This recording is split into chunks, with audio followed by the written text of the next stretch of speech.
ಹೇಳಿ, ಹೇಗನ್ನಿಸುತ್ತಿದೆ ಭೂಲೋಕ? ಹೇಗಿದೆ ತಮ್ಮ ಅನುಭವ? ಭೂಲೋಕವೇನೋ ಬಹಳ ಸುಂದರವಾಗಿದೆ ನಾರದರೆ, ಆದರೆ ಭೂಲೋಕಕ್ಕೆ ಬಂದ ಮೇಲೆ ನಮಗೂ ಹಸಿವು, ಆಯಾರಿಕೆ, ದಣಿವು ಎಲ್ಲವುದರ ಅನುಭವವಾಗುತ್ತಿದೆ. ಸ್ವಲ್ಪ ಹೊತ್ತು ಎಲ್ಲಾದರೂ ತೆಗೆದುಕೊಳ್ಳೋಣವೇ? ಅದಕ್ಕೇನಂತೆ, ಇಲ್ಲೇ ಕ್ಯಾಲೆಂಡರ್ನಲ್ಲಿರುವ ನಮ್ಮದೇ ದೇವಸ್ಥಾನಕ್ಕೆ ಹೋಗಿ ವಿಶ್ರಾಂತಿ ತಗೊಳ್ಳೋಣ. ಕ್ಷಮಿಸಿದೇವಿ, ನಾನು ಕಾರ್ಯಕ್ರಮ ಮುಂದುವರಿಸುತ್ತೇನೆ. ತಾವಿಬ್ಬರು ಬೇಕಾದರೆ ಹೋಗಿ ಬರಬಹುದು. ಸರಿ, ಹಾಗಾದರೆ ನಮ್ಮ ಪುಷ್ಪಗಳನ್ನು ನಾವು ಬರುತ್ತೇವೆ. ನಾರಾಯಣ ನಾರಾಯಣ. ದೇವಿ, ಇದು ಭೂಲೋಕ. ಇಲ್ಲಾವ ಪುಷ್ಪಕ ವಿಮಾನವೂ ಇಲ್ಲ. ಬೇಕಿದ್ದರೆ 4 ವೀಲ್ ಡ್ರೈವ್ ಇದೆ. ಇಲ್ಲೇ ಪಕ್ಕದಲ್ಲಿ ಹರ್ಟ್ಸ್ ಇದೆ, ಅಲ್ಲಿಂದ ಒಂದು ಕಾರ್ ಹೈರ್ ಮಾಡಿಕೊಂಡು ಹೋಗಿ ಬರಬಹುದು. ಆದರೆ ನಮಗೆ ದೇವಸ್ಥಾನದ ಮಾರ್ಗ ತಿಳಿದಿಲ್ಲವಲ್ಲ? ಆ ಚಿಂತೆ ಬಿಡಿದೆ.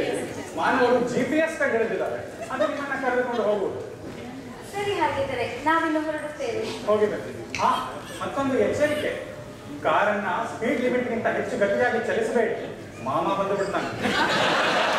ಯಾರು? ಕಂಸ ಮಾಮನೇ? ಅಲ್ಲ, ಪೊಲೀಸ್ ಮಾಮ. ಅವನ ಕೈಗೆ ಸಿಕ್ಕಿಬಿದ್ದರೆ ಪರಮೇಶ್ವರನಿಂದಲೂ ಬಿಡಿಸಲು ಸಾಧ್ಯವಿಲ್ಲ. ಹೋಗಿ ಬನ್ನಿ. ಸರಿ, ಹಾಗಾದರೆ ನಾವು ಹೊರಡುತ್ತೇವೆ. ಹಾಗೆ ಇವರೇನೋ ವಿಶ್ರಾಂತಿ ತೆಗೆದುಕೊಳ್ಳಲು ಹೋದರು. ಇನ್ನು ಮುಂದೆ ಕಾರ್ಯಕ್ರಮನ ನಾವು ನೋಡೋಣ.